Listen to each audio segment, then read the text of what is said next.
হযরত সালামা স্থির থাকতে পারেন নাই, দরজার পর্দা সরাইয়া দৌড়ে যাইয়া তার ভাইয়ের স্ত্রীর হাত চেপে ধরলেন। শুধু হাত চেপে ধরেছেন, তখনই মহিলা ডাক দিয়ে বলল, সালামা রে, তুমি আমার স্বামীর ভাই, তাও দিনী ভাই, আনসারী ভাই, তুমি আমার হাত ধরেছো। আমার স্বামী তোমার কাছে আমাদেরকে আমানত দিয়ে গেছে, তুমি কি বুঝতেছ তুমি কি করতে চাইতেছ? সালামা, তুমি আল্লাহকে ভয় করো।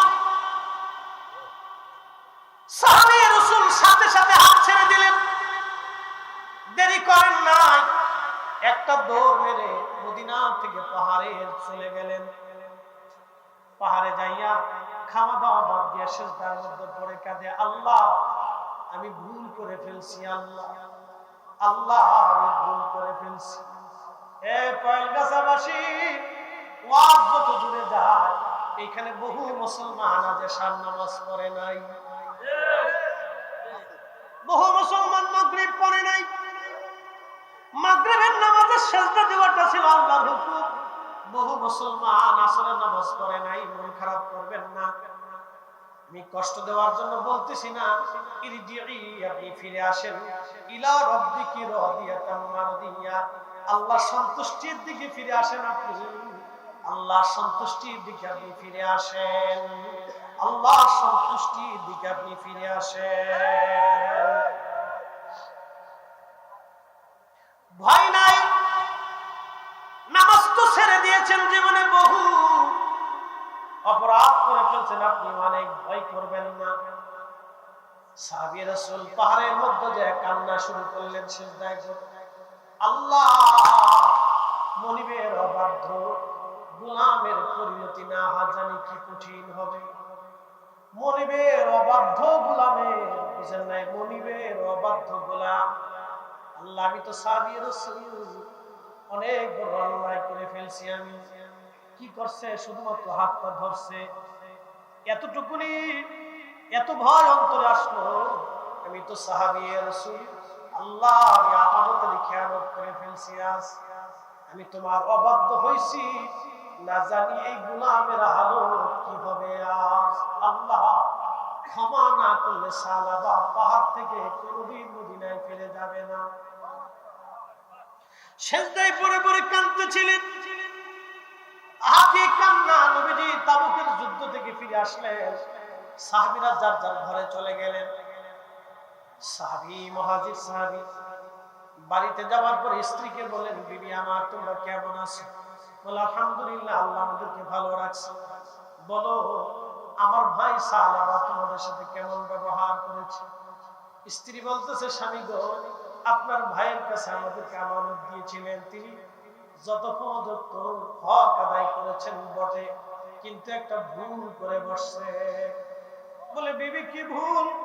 বলতেছে, স্বামী গো ভুল হলো, তিনি হঠাৎ করে একদিন হয়তো আমার সৌন্দর্য মোহিত হয়ে আমার হাত চেপে ধরেছেন। আমি তখন আপনার আমানতের কথা স্মরণ করিয়েছি, আল্লাহর ভয়ের কথা স্মরণ করানোর পরে আপনার ভাই আমার হাতটা ছেড়ে দিয়ে পাহাড়ে চলে গেছে। বহুদিন ধরে কান্নাকাটি করে আল্লাহর কাছে তওবা করতেছে। সে আর মদিনাতে ফিরে আসে নাই। মুহাজির সাহাবী তিনি চলে গেলেন, যাইয়া সে পাহাড়ে খুঁজতে খুঁজতে সালামকে পেয়ে গেলেন। বলল, ভাই আমার, আমি তোমার মাফ করে দিছি, তুমি চলো মদিনায়। বলে, না ভাই, তুমি মাফ করলে হবে না, আল্লাহ মাফ না করা পর্যন্ত আমি ফেরবো না। ভাইরে, তুমি মাফ না করলে হবে না, আমার রব মাফ করছেনি। অনেক অনুনয় বিনয় করতেছে, ভাই চলো মদিনাতে, আমি রাসূলের দরবারে নিয়ে যাব, আল্লাহর হাবিবের বরগাহে তোমায় নিয়ে যাব। বলতেছে, ভাইরে তুমি আমাকে নিতে পারো, কিন্তু আমার হাত বেঁধে আসামিকে যেমনে ধরে নিয়ে যাওয়া হয় ওইভাবে তুমি আমাকে বেঁধে নিয়ে রওনা করো। সালাবা রাদিয়াল্লাহু আনহুর হাত বাঁধা হলো। মুহাজির সাহাবী রশি টেনে টেনে নিয়ে আসলেন মদিনায়। সালাবা রাদিয়াল্লাহু আনহুর মেয়ে ছিল খানসামা রাদিয়াল্লাহু আনহা। হযরতে খানসামা এসে বলেন, আব্বা জান, আপনি যে ভুল করেছেন গো বাবা, আসেন আপনাকে হযরত আবু বকরের দরজায় নিয়ে যাই, দেখি আবু বকর কি করে আপনার জন্য। হযরত সালাবাকে মেয়ে খানসামা রাদিয়াল্লাহু আনহা রশি ধরে টেনে টেনে সিদ্দিক আকবরের দরজায় নিয়ে গেলেন। কে? বলে আমি সালাবার মেয়ে খানসামা। বলে খানসামা কি জন্য আসছো? বলে আবু বকর সিদ্দিক, আমার আব্বা জানকে রশি বেঁধে নিয়ে আসছি, আমার আব্বা ভুল করে ফেলছে, আপনি তো সিদ্দিক আকবর, আল্লাহর নবীর বরগাহে নিয়ে আমার আব্বা জানের জন্য একটা ব্যবস্থা করে দেন। আবু বকর বললেন, না হে খানসামা, তোমার আব্বা জানের অপরাধ নিয়ে আমি রাসূলের দরবারে সুপারিশ করতে পারবো না, আমার পক্ষে সম্ভব না, তুমি চলে যাও। হযরত খানসামা রশি টেনে টেনে হযরত ওমরের দরজায় নিয়ে আসছে। হযরত ওমরের দরজায় নিয়ে আসার পরে বলতেছে সালাম দিয়ে, কে? বলে আমি সালাবার মেয়ে খানসামা আসছি। সাইয়েদনা ওমর রাদিয়াল্লাহু আনহু আপনার দরজাতে আসছি, আমার আব্বাজান ভুল করে ফেলছে, এখন আপনি আল্লাহর নবীর দরগাহে নিয়ে আমার আব্বাজানের জন্য একটা ফয়সালা নিয়ে আসেন। হযরত ওমর বললেন, না না খানসামা, তুমি তোমার বাপকে নিয়ে চলে যাও, আমার দ্বারা এই সম্ভব হবে না, তোমার আব্বা বড় নাফরমানি করে ফেলছে, আমানতের খেয়ানত করে ফেলছে, আমার দ্বারা সম্ভব না। হযরতে সালাবাকে তার মেয়ে নিয়ে চলে গেল হযরতে আলী রাদিয়াল্লাহু আনহু দরজা। বলল, হযরতে আলী, আমি খানসামা সালাবার মেয়ে আপনার দরজায় আসছি, আমার আব্বা ভুল করে ফেলছে গো, আপনি নবীর দরজায় নিয়ে আমার আব্বা জানকে মাফ করে দেন। হযরত আলী বললেন, না রে খানসামা, আমার পক্ষে সম্ভব না, তুমি অন্য কোথাও চলে যাও।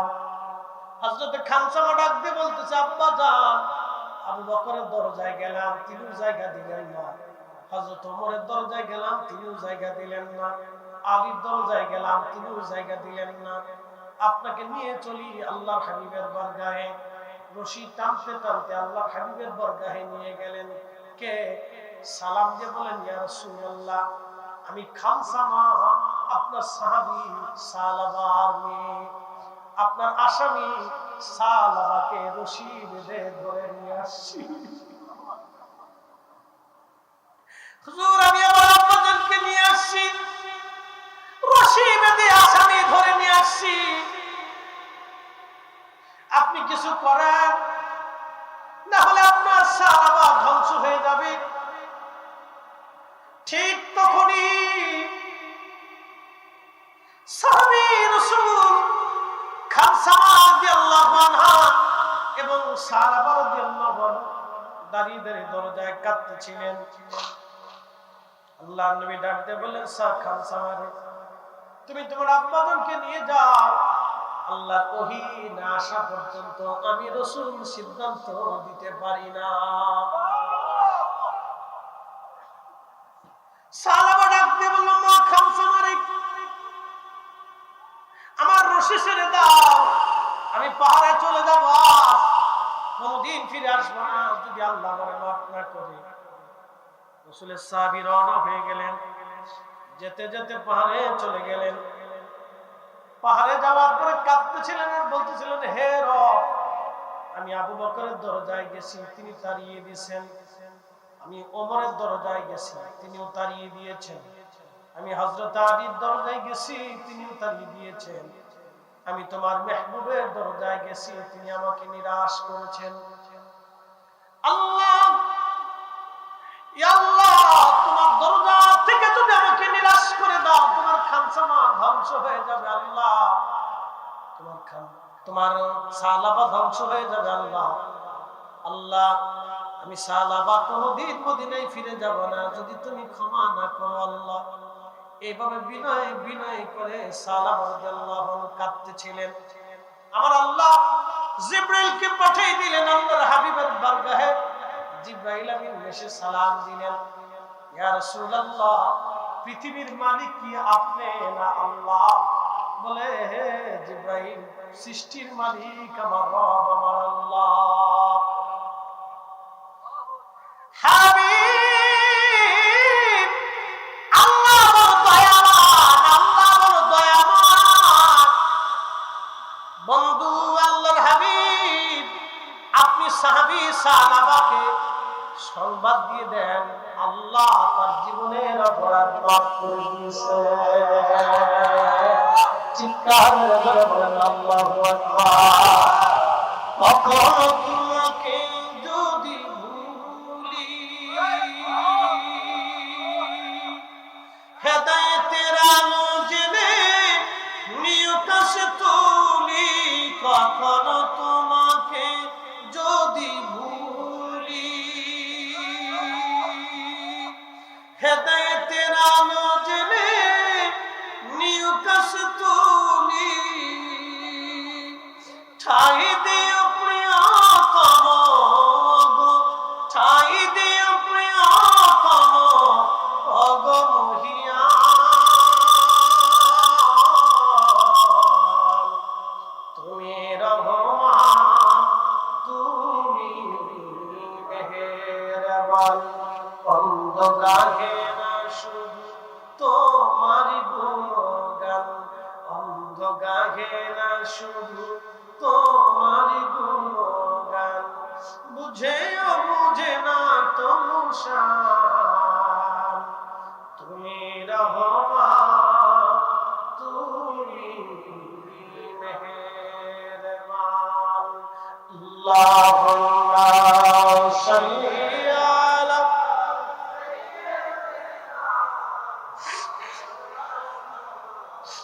মুহাম্মদ সাইয়্যিদিনা।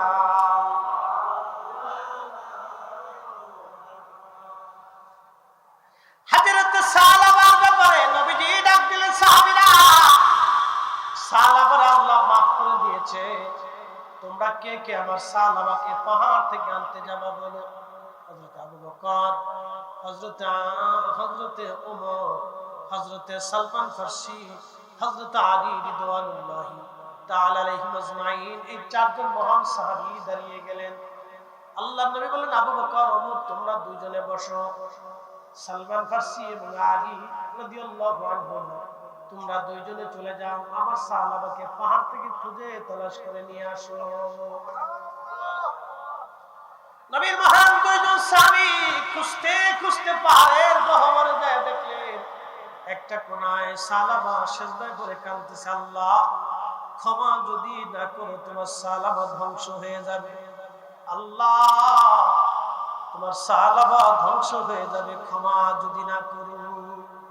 আমার পীর মুর্শিদ হুজুর কেবলা দান আট্টশির হুজুর শেষ রাত্রিবেলা তাহাজ্জুদের সময় একটা শের গাইতেন, আপনাদেরকে একটু শোনাই, শুধু মাঝে মধ্যে হয়তো অনেকেই বিরূপ মন্তব্য করতে পারেন, একটা সুন্দর শের আপনাদেরকে শোনাবো।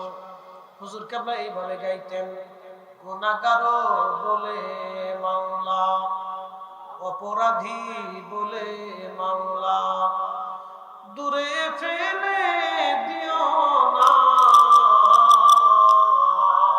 গুনাহগার বলে মাওলা। ঠিক তাহাজ্জুদের সময় শেষ রাত 3টে 3:30 ভিতরে এই শেরটা টানতেন, অপরাধী বলে মাওলা, গুনাহগার বলে মাওলা, দূরে ফেলে দিও না, মাগফিরাতের দ্বার হইতে নায়ুম্মেদ কইরো না, মাগফিরাতের দ্বার হইতে নায়ুম্মেদ কইরো না। আল্লাহ আল্লাহ বলে ডাকি মামা শোনো না, আল্লাহ আল্লাহ বলে ডাকি মামা শোনো না, না জানি কই রাশি আমি কি গুনাহ, না জানি কই রাশি আমি কি গুনাহ। এভাবে কাঁদতেন তিনি, মুরিদরাও কাঁদতেন। প্রিয় উপস্থিতি, সাহাবা পাহাড়ের গুহার মধ্যে পড়ে পড়ে কাঁদতেছে, আল্লাহ সালাবা ধ্বংস হয়ে যাবে। সালমান ফার্সি গেলেন আর সাথে হযরত আলী গেলেন। দুইজন যে সালাবাকে বলতেছে, সালাবারে মাথা উঠাও, সুসংবাদ নিয়ে আমরা আসছি। বলে বলো কি সুসংবাদ? বলে আল্লাহ তোমারে মাফ করে দিয়েছে। একসাথে জোরে বলেন আল্লাহু আকবার। قل يا عبادي الذين أسرفوا على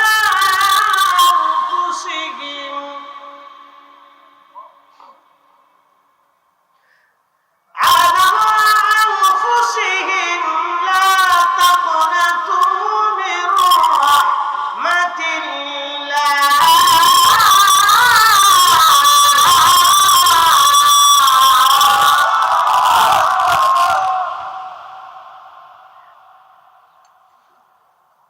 إن الله يغفر الذنوب جميعا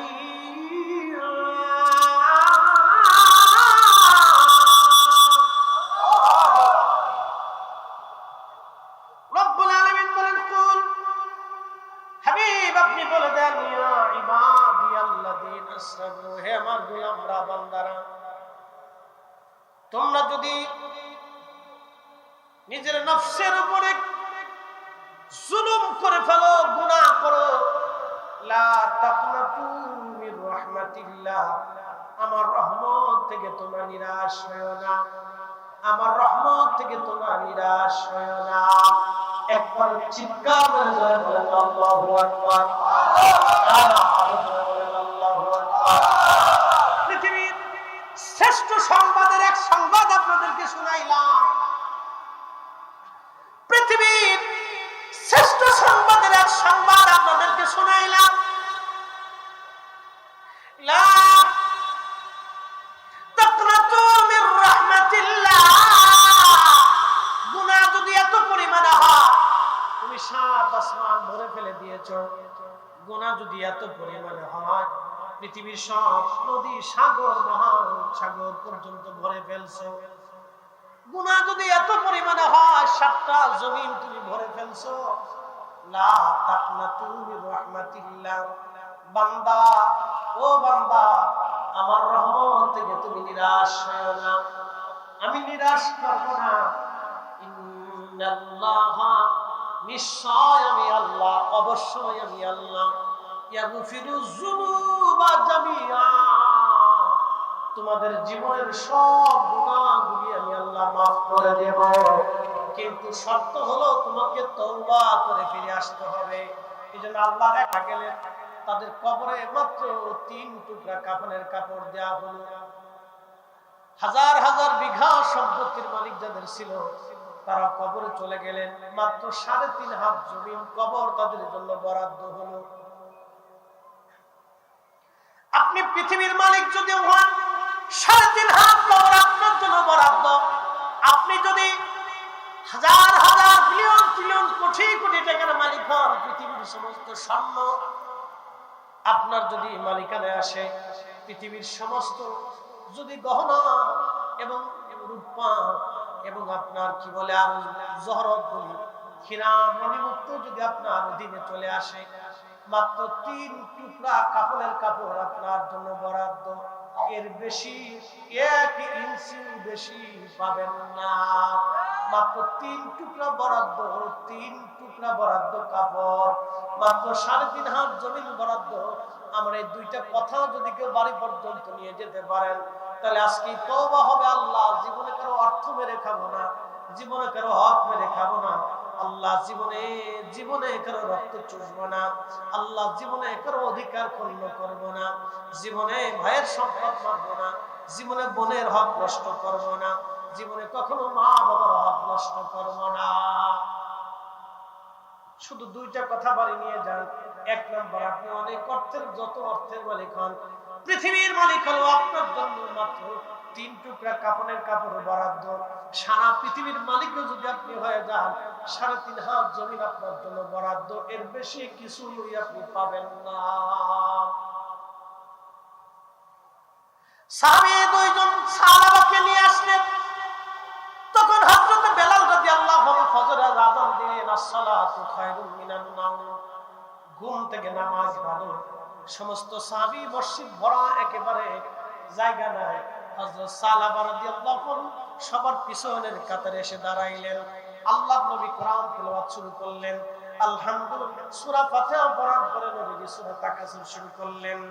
আলহাকুমুত তাকাসুর হাত্তা যুরতুমুল মাকাবির।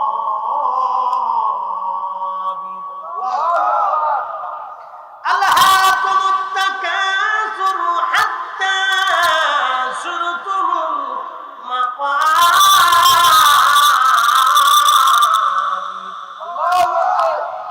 ঠিক তখনই হযরত সাহাবা রাদিয়াল্লাহু আনহু থরথর করে কাঁপতেছিলেন। থরথর করে কেঁপে চিৎকার দিয়ে উঠলেন, শুধু চিৎকার দিয়ে হযরত সাহাবা মসজিদে নববীর মধ্যে পড়ে গেলেন। পরে আর দেরি হলো না, আমার আল্লাহ তার রূহ নিয়ে চলে গেলেন। নামাজরত অবস্থায় কোরআন তেলাওয়াতে আল্লাহর ভয়ে আলহাকুমুত তাকাসুর অর্থ বলে দিয়ে যায়, মানুষ দুনিয়ার পিছে দৌড়াইয়া আমি আল্লাহকে ভুলে যায়। মানুষ দুনিয়ার পিছে দৌড়ে আমি আল্লাহকে ভুলে যায়। হাত্তা যুরতুমুল মাকাবির, কবর পর্যন্ত, কবর পর্যন্ত। এরপরে আর কোনো সুযোগ নাই। সালাবা ঘুমিয়ে গেলেন। মসজিদের মধ্যে সালাবা ইন্তেকাল করলেন। একসাথে চিৎকার করে বলেন না মারহাবা।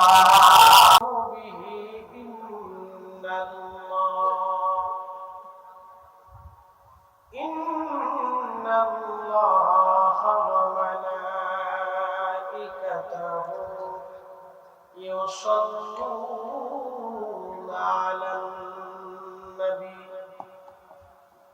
يا أيها الذين آمنوا صلوا عليه وسلموا تسليما اللهم صل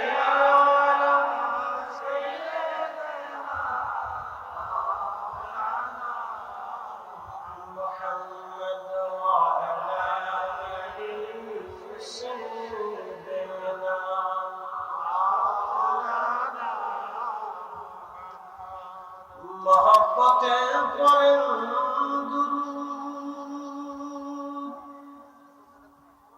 আশিক ভাই বসিয়া এই না দুরূদ শোনেন গো নবীজি মদিনাতে থাকিয়া।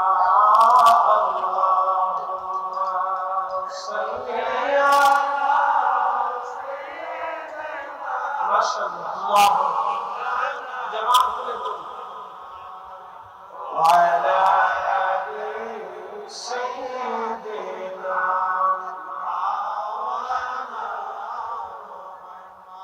বালাগাল বিকামালিহি কাশাফাত তুজা বিজামালিহি হাসানাত শানিহি সামূ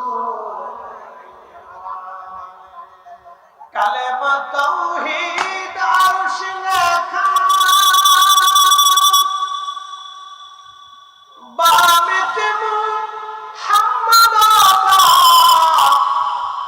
হাবিবের পাশে হাবিব বসাও, বন্ধুর পাশে বন্ধু বসাও, কালেমাতে আসে প্রমাণ বালাগাল উলা বিকামালিহি কাশাফাত তুজা বিজামালিহি হাসানাত জামিউ খসালিহি সাওয়া ইন্নাকা উলিতা মুবাররান মিন কুল্লি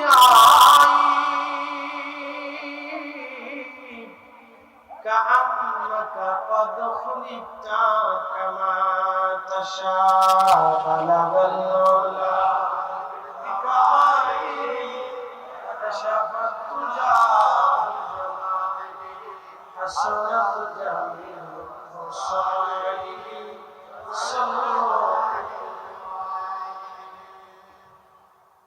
কালিমাতুশ শুকর সে আল্লাহর দরবারে ঐতিহ্যবাহী পয়েলগাছা বহুমুখী উচ্চ বিদ্যালয় মাঠ প্রাঙ্গণে আজকের এই সুন্নি মহাসম্মেলনের সম্মানিত প্রধান মেহমান আধ্যাত্মিক সাধক আলহাজ শামসুদ্দিন শাহজাদা সৈয়দ গোলাম মোহাম্মদ আব্দুল কাদের কাউকাব আল কাদরি সাহেব মাদ্দাজিল্লাহ, আজকের যিনি প্রধান অতিথি জনাব জাকারিয়া তাহের সুমন সাহেব সাবেক সমাজ সংসদ, আপনাদের এলাকার কৃতি সন্তান এবং আজকের অন্যতম মেহমান অ্যাডভোকেট আলহাজ কাজী মাওলানা আবুল হোসেন সাহেব, প্রধান আলোচক যিনি আলোচনা আপনাদের সামনে উপস্থাপন করবেন আন্তর্জাতিক খ্যাতি সম্পন্ন বিশিষ্ট ইসলামী চিন্তাবিদ এবং বক্তা আমার প্রিয় ভাই আল্লামা গিয়াসউদ্দিন তাহিরি সাহেব, সম্মানিত চেয়ারম্যান দাওয়াতে ইমানি বাংলাদেশ। আজকে উপস্থিত আলহাজ মাওলানা আব্দুল ওয়াহাব আল কাদরি সাহেব মাদ্দাজিল্লাহু আলী, আলহাজ মাওলানা আব্দুর রহিম মজুমদার সাহেব, মাওলানা রুহুল আমিন মিয়াজি সাহেব, জনাব আলহাজ মাওলানা নাসিরউদ্দিন আল কাদরি, আলহাজ মাওলানা হেলালউদ্দিন আকন্দ সাহেব, আলহাজ মাওলানা মিজানুর রহমান সাহেব সহ সকল সম্মানিত অতিথিবৃন্দ, এলাকার সম্মানিত ব্যক্তিবর্গ, এই পয়েলগাছা উচ্চ বিদ্যালয়ের সম্মানিত ম্যানেজিং কমিটির সকল সদস্যবৃন্দ এবং এই বহুমুখী উচ্চ বিদ্যালয়ের সকল শিক্ষকবৃন্দ, ছাত্র ছাত্রী, এই বাজারের সকল ব্যবসায়িক বৃন্দ, এলাকার সকল আশিকিন মুহিব্বিন শাকিরিন জাকিরিন মুসলিমিন মুমিনিন সুন্নি জনতা, আল্লাহ এই এলাকার বহু মানুষ থেকে বাছাই করে আপনাকে এবং আমাকে আল্লাহ তার বেহেশতের বাগানের জন্য মনোনীত করেছেন, পছন্দ করেছেন। সেই জন্য আল্লাহ আসমানে আমরা একসাথে শুকরিয়া আদায় করে বলি আলহামদুলিল্লাহ। সহিহ ইবনে হিব্বানের ভাষায় পৃথিবীতে নবী এসেছেন 1,24,000। মোল্লা আলী কারি মাক্কি হানাফি রাহিমাহুল্লাহের শারহে ফিকহুল আকবারের ভাষায় নবী এসেছেন, রাসূল এসেছেন 2,24,000। আমি 2,24,000 নবী এবং রাসূল আলাইহিস সালাতু ওয়াস সালামকে যদি ধরি, এক বছর অন্তর অন্তর যদি রাসূল পৃথিবীতে আসে, নবী আলাইহিস সালাম যদি পৃথিবীতে আসে, তাহলে মানব জাতির বয়স একবারে মিনিমাম হলো 2,24,000 বছর। মনোযোগ দিবেন, মানব জাতির বয়স একবারে মিনিমাম হলো 2,24,000 বছর। এই 2,24,000 বছরে বিলিয়ন ট্রিলিয়ন কোটি কোটি মানুষ কবরে চলে গেছে। রাজা মহারাজা সাম্রাজ্যের অধিপতি আমির উমরা জমিদার অর্থবিত্ত জ্ঞানী গুণী সায়েন্টিস্ট আধ্যাত্মিক কলি পীর মাশায়েখ উলামা ফুদালা চোর ডাকাত বদমাশ আর সর্বনিকৃষ্ট মানুষ পর্যন্ত কবরে চলে গেছে। আচ্ছা বলেন তো, সবাই কি ঈমান নিয়ে কবরে যেতে পারছে? একসাথে বলেন, সবাই কি ঈমান নিয়ে কবরে যেতে পারছে? সবাই কি নেকি নিয়ে আল্লাহর সন্তুষ্টি নিয়ে কবরে যেতে পারছে? শোনেন, আল্লাহ যাকে ভালোবাসে তাকে আল্লাহ তার নিজের দিকে টেনে নেয়। আল্লাহ যাকে বেশি মহব্বত করে তাকে আল্লাহ তার রাসূলের গোলাম বানায়। একসাথে বলবেন আল্লাহু আকবার। অ্যাটেনশন, সিদ্দিক আকবর আবু বকর রাদিয়াল্লাহু আনহুর মতো দামি ব্যক্তি আর এই জমিনে কেউ আসবে? হযরত ওমর, সাইয়েদনা হযরত ওমর, সাইয়েদনা হযরত উসমান যিন্নুরাইন, সাইয়েদনা আলী কাররামাল্লাহু ওয়াজ, সাইয়েদনা আবু হুরায়রা রাদিয়াল্লাহু আনহু, সাইয়েদনা তালহা, সাইয়েদনা জুবাইর, সাইয়েদনা আব্দুর রহমান ইবনে আউফ, সাইয়েদনা সাদ বিন আবি ওয়াক্কাস, সাইয়েদনা সাঈদ ইবনে জুবাইর এবং সাইয়েদনা আবু উবাইদা ইবনে জাররাহ রাদিয়াল্লাহু তাআলা আনহুম। আশারে মুবাশশিরিন, খুলাফায়ে রাশিদিন, আহলু বাইতুন নবী এবং সাহাবায়ে আজমাইন ওনাদের মতো সম্মানিত পৃথিবীতে আর কেউ আসবে? তারা ধন্য হয়েছিলেন আল্লাহ রাসূলের নৈকট্য সহবতের কারণে। এই কথা বলেন না কেন? জোরে বলেন। আবু বকর সিদ্দিক রাদিয়াল্লাহু তাআলা আনহু তিনি যেই জোহরের নামাজ পড়েছেন আমরা কিন্তু সেই জোহরের নামাজই পড়ি, কিন্তু উনি জোহরের নামাজ পড়েছেন আল্লাহ রাসূলের পিছনে। একসাথে কোন আল্লাহু আকবার। তার পিছনে আল্লাহ হাবিবের পিছনে।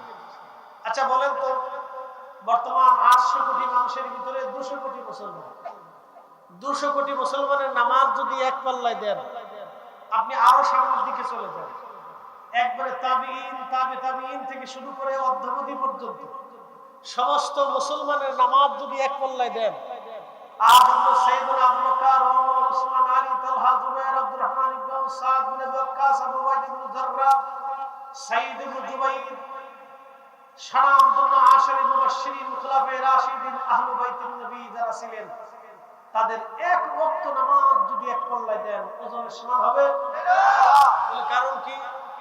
এখনো যেই জোহর আছে তখনও সেই জোহর ছিল, এখনো যেই আসর আছে তখনও সেই আসর ছিল, এখনো যেই মাগরিব আছে তখনও সেই মাগরিব ছিল, এখনো যে এশা আছে তখনও সেই এশা ছিল, এখনো যে ফজর আছে তখনও সেই ফজর ছিল, এখনো যে রমজান আছে সেখনো রমজান ছিল, এখনো যে কোরআন আছে তখনও সেই কোরআন ছিল, এখনো যে আযান আছে তখনও সেই আযান ছিল, এখনো যে দুরূদ আছে তখনও সেই দুরূদ ছিল, এখন যে জিকির আছে তখনও সেই জিকির ছিল, এখনো যেমন সাদকা আছে তখনও যেমন সাদকা ছিল, এখনো যেমন দান আছে যাকাত আছে তখনও যাকাত ছিল, এখনো হজ আছে হাজি আছে তখনও হাজি ছিল, এখনো মানুষ উমরা করে তখনও উমরা করেছে, এখনো মানুষ তাহাজ্জুদ করে তখনও তাহাজ্জুদ করেছে।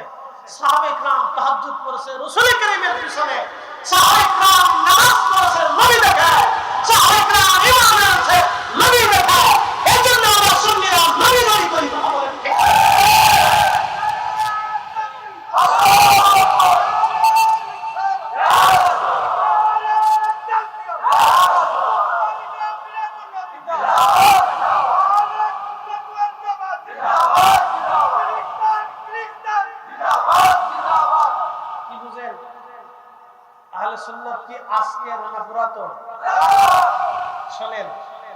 অনেকে ভাবে যে আহলে সুন্নাত ওয়াল জামাত ধাক্কা দিয়ে ফেলে দিই, ধাক্কা দিয়ে ফেলতে পারবেন না।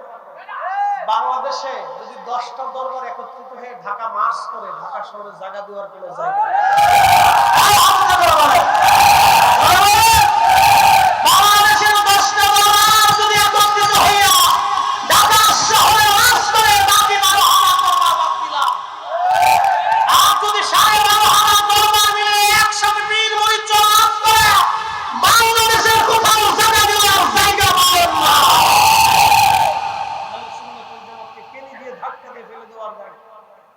সুযোগ নাই, কথা বলে। তবে শুনে রাখেন, আমরা শান্তিপ্রিয়, আমরা কি প্রিয়? আমরা গদির লোভ করি। যদি গদির লোভ করতাম তাহলে বাংলাদেশের পীর মাসে মাত্র 24 ঘন্টায় গদি নিতে পারে। 24 ঘন্টা, বিশ্বাস করেন না আপনারা? 24 ঘন্টা লাগবে। শুধু বলবো আপনারা, আমরা আসতেছি, আপনারা আসেন। 24 ঘন্টা টাইম মাত্র, যাইতে কত সময় লাগবে? বাংলাদেশের সেনাবাহিনী আর পুলিশ দিয়ে গুলি করে ফিরাইতে পারবে না? পারবেন না। বাংলাদেশের সেনাবাহিনীর এত গুলি নেই, এত গুলি নাই বাংলাদেশের সেনাবাহিনীর, এত গুলি নেই। কিন্তু আমরা আউলিয়া کرام পন্থী বলে কেন? শুনে রাখেন, বাংলাদেশের জন্ম 71 সালে, তার আগে পাকিস্তান ছিল, পাকিস্তানের পিরিয়ডে ওলি ছিল, পাকিস্তানের আগে দেশ ব্রিটিশদের অধীনে ছিল, তখনও ওলি ছিল। ব্রিটিশদের আগে নবাবীদের আমলে ছিল, তখনও ওলি ছিল। নবাবীদের আগে মুঘলদের অধীনে ছিল, তখনও ওলি ছিল। মুঘলদের আগে সালতানাতরা ছিল, তখনও ওলি ছিল। বাংলাদেশের সময়ে এখনো ওলি আছে। 100 বছর পরে বাংলাদেশ থাকবে, হয়তো বাংলাদেশের স্বাধীনতা থাকতেও পারে, নাও থাকতে পারে। বাংলাদেশ আরো বড় কোনো দেশ হতে পারে, অথবা পরাধীন হতে পারে। বাংলাদেশের রাজনীতি চেঞ্জ হতে পারে, অর্থনীতি চেঞ্জ হতে পারে, গতি চেঞ্জ হতে পারে, সমাজনীতি আসতে পারে, গণতন্ত্র শেষ হতে পারে, খেলাফত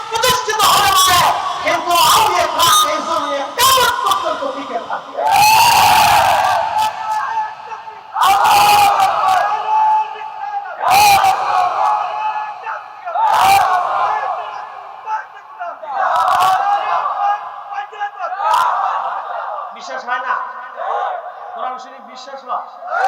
কোন আয়াতে ভুল আছে? কোন হরফে বেমিল আছে?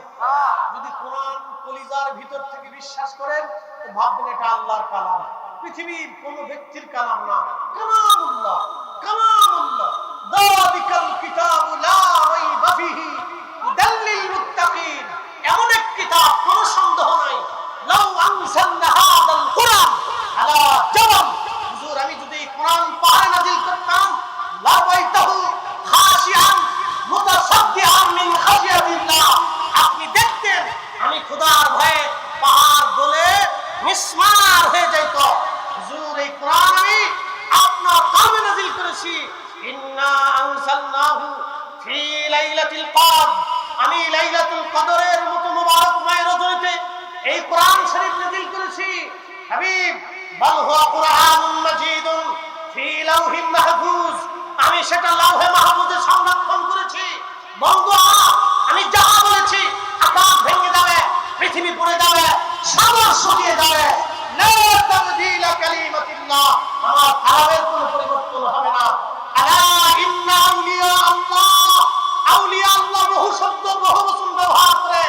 আল্লাহ বলেছেন বহু ওলি পৃথিবীতে আসবে, লা খাউফ, তাদের কোনো ভয় নাই, ওয়ালা হুম ইয়াহজানুন, তাদের কোনো চিন্তা নাই। ওলিদের অনুসারী যারা হবে তাদের কোনো ভয় নাই, চিন্তা নাই। কথা বলা ঠিক না? বুঝতে অসুবিধা? এই কোরআন শরীফ কি থাকবে? বিধান চালু থাকবে, কিয়ামত পর্যন্ত ওলি থাকবে। এই কথা বল না কেন? কিয়ামত পর্যন্ত কি থাকবে? কাদেরিয়া থাকবে, চিশতিয়া থাকবে, নকশবন্দিয়া থাকবে, মুজাদ্দিয়া থাকবে, সোহরাওয়ার্দিয়া থাকবে, নিজামিয়া থাকবে, হানাফি থাকবে, শাফিঈ থাকবে, এই হাম্বলি থাকবে, এরপরে আপনার মালিকি থাকবে, কিন্তু লা মাযহাব থাকবে। থাকবে না? না, অবশ্যই থাকবে না। এটা ব্রিটিশদের তৈরি, এটা থাকবে না। বলে হুজুর কি বলতেছেন? আমি যা বলতেছি সত্য বলতেছি। এদেশের বহু মুসলমান মাহে রমজানের রোজায় রাখেন, এদেশের লক্ষ লক্ষ মুসলমান তারাবির নামাজ পড়ে না। এদেশে এসে তারাবির নামাজ নিয়ে গন্ডগোল বাঁধাইছে। এদেশের কোটি কোটি মুসলমান নামাজ পড়ে না, এটা বুকে হাত বেঁধে হাত মাটিতে হাত তুলে গন্ডগোল বাঁধিয়ে দিয়েছে। এদেশের বহু মুসলমান জিকিরের মজলিসে বসে না, এরা বেদান্তের ফাতোয়া দিয়ে জিকিরের মজলিস বন্ধ করার পায়তারা করতেছে। এদেশের বহু মুসলমান নামাজ সুজা জিকির ফিকির হালাল হারাম বুঝে না। এদেশের আউলিয়া کرام, উলামা کرام, পীর মাশায়েখরা তাদেরকে দর্শে বসায় বসায় হালাল হারাম শিখিয়ে নামাজ রোজা শিখিয়েছে, মাথায় টুপি পরানো শিখিয়েছে, গায়ে পাঞ্জাবি জুব্বা গায়ে দেওয়া শিখিয়েছে, পাগড়ি বাঁধা শিখিয়েছে। ওদের আউলিয়া کرامদের দেশ, উলামা کرامদের দেশ, আহলে সুন্নাত ওয়াল জামাতের আমাদের।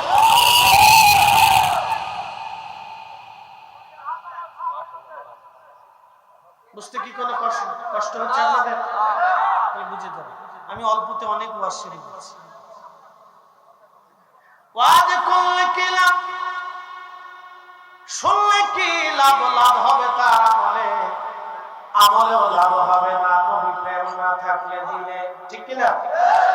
নবী প্রেম থাকলে দিলে লাভ হবে কম আমলে, সুপারিশ করবে নবী রোজ হাসরের ময়দানে। বুঝে তারা শুধু ইশারায়, নাদানেরে বুঝাইতে পারে আছে কে কোথায়। জ্ঞানীর মতো জ্ঞানী হলে অল্প কথাই বুঝে, কচুর মতো কচু হলে অল্প ভাবে শিখে। শাহজালাল আমিনী মুজাররদি সেই দিন যদি ওনার জায়নামাজ পানির নিচে ডুবে যাইতো,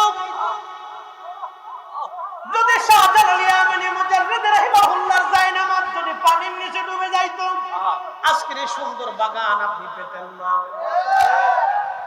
তার মানে বোঝা গেল শাহজালাল আমিনীর জায়নামাজ কিয়ামত পর্যন্ত বাংলায় ভেসে থাকবে। বুঝেন নাই মনে হয়? বুঝছেন? একই বিশ্বাস, দৃঢ় ঈমান নিয়ে বেঁচে থাকার চেষ্টা করবেন। ভাববেন ঈমান চলে গেলে আর ঈমান পাবেন না। বউ চলে গেলে বউ পাবেন, পিতামাতা চলে গেলে ও হাসরের ময়দানে পিতামাতা পাবেন, কবরে যা দেখা হবে। বন্ধু বান্ধব চলে গেলে হাসরের ময়দানে কিয়ামত পাবেন, হাসরের ময়দানে দেখা হবে। কিন্তু ঈমান চলে গেলে কবরে আর হাসরে ঈমান খুঁজে পাওয়া যাবে না। ঠিক করে কালবের ভিতরে বদ্ধ করে মজবুত করে পালন করতে।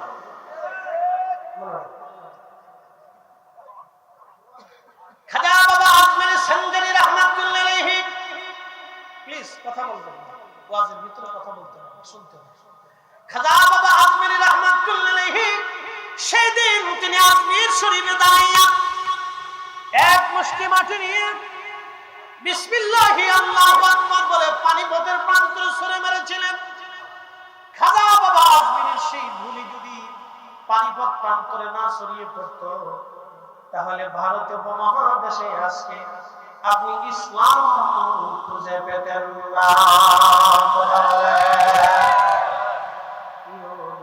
আল্লাহর বাংলাদেশ, শহীদ গাজী বাংলাদেশ, রহম করো আল্লাহ, রহম করো আল্লাহ। কয়েকদিন আগে দিয়ে গজলটাকে চেঞ্জ করে আরেকজনের নাম লাগাই দিচ্ছে। টুপি পরে এদেশে কারা নাম লাগাইতা, কি একটা আশ্চর্য গেল। এদেশে মুসলমানদের মাথায় টুপি পরেছে আউলিয়া ক্রাম, এদেশে মুসলমানদের জবানে কালেমার বলিয়ে দিয়েছে আউলিয়া ক্রাম, এদেশে মুসলমানদেরকে কোরআন শিখিয়েছে আউলিয়া ক্রাম। এটা আউলিয়া ক্রামের জমি, কথা বল না, ওলিদের জমি, এটা ওলিদের জমি। এই আল্লাহর বাংলাদেশ, শহীদ গাজীর বাংলাদেশ, রহম করো আল্লাহ, রহম করো আল্লাহ। শাহজালালের বাংলাদেশ, শাহপরানের বাংলাদেশ, রহম করো আল্লাহ, রহম করো আল্লাহ।